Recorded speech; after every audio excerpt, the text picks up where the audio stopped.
McGuire for that introduction, and thanks Dean Perella for those kind words about my dad. I'll just say that my dad, he really liked those C students, I think, mostly because he was one of them. He identified.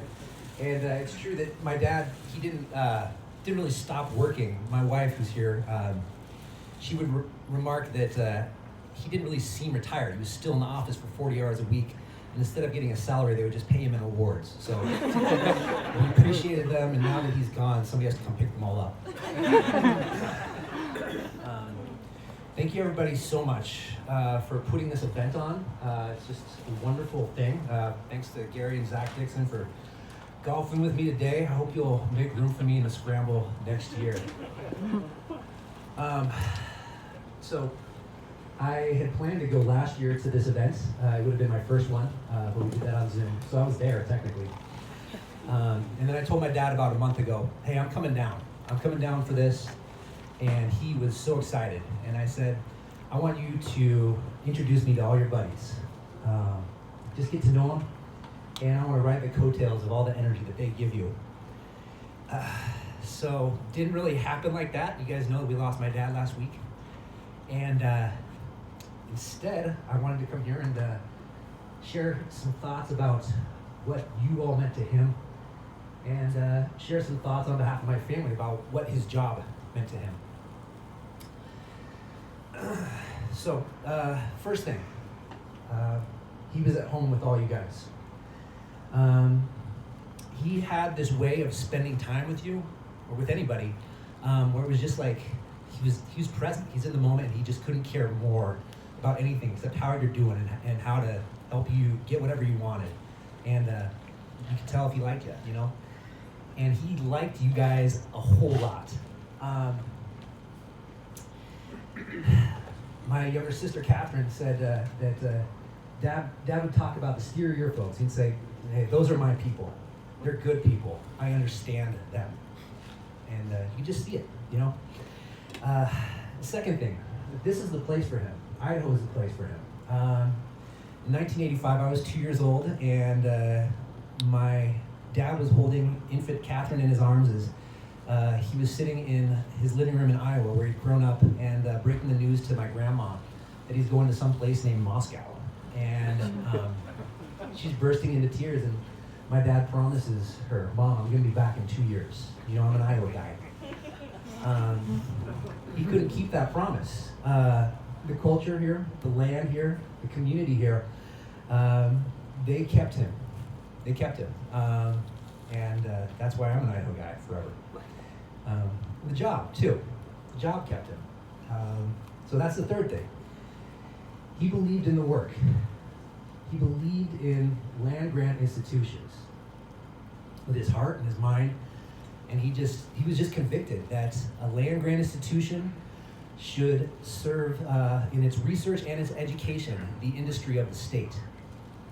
And so that's what he lived, and he always made sure that his teaching was relevant to students.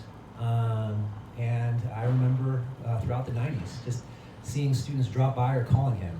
They'd been in the market or been in the job market for a couple of years, and they wanted to hear what he had to say about things. And that meant the world to him. So, along with that, he believed in Steer a Year. I can't tell you how much Steer a Year meant to him. He knew that the best learning does not happen in the classroom. He knew that firsthand. And so it was important for him to see students not only finish Steers, but also interact with industry professionals in the marketplace. And he just thought that was so valuable. And so he couldn't appreciate the donations and the work that all you guys do anymore. I know that a lot of you guys went to U of I and you were his students, or maybe your kids went to U of I and your kids were his students. And I just want to say that the last thing is that the success of his students was the crown jewel of his vocational efforts. He was so proud of everything that his students did.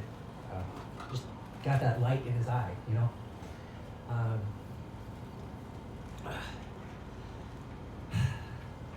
About a month and a half ago, we had a rough oncology appointment when was sounding like the cancer was spread, and he had a tumor up here and a few more other places that they hadn't been before. And so out of that, we kind of had to decide to ramp up his chemo. It just wasn't looking good. And that might have been what led to the end. We don't really know. But it was a rough day, And he went home to my sister, and my sister said, "It's just not fair, Dad. We see so many people who are in their mid and late 60s, your brothers and your cousins and sister, and they seem like they're doing just fine. And why do you keep on having all this bad luck?" My dad, first thing he said is, "I refuse to be jealous, and I refuse to feel sorry for myself. I have had the best career." And that was the first thing he said. He went on to say, I live across the street from my granddaughters, and I have a wonderful family who I love. And he did. He really did. I appreciate you saying that, Mark. But the first thing he said was, "I just get so much out of this career. I had decades of just doing every day, doing what I loved." So, thank you, all of you, for giving them a community. Thank you for my mom and sister, who also dearly wanted to be here, but they're processing things back in Moscow, and they're also getting ready for the celebration of life next Saturday at the Moscow Ice Rink, and you all are cordially invited to attend that. And thank you from the bottom of my heart for partnering with him and giving him the chance to do something that gave him so much life and gave him so much meaning.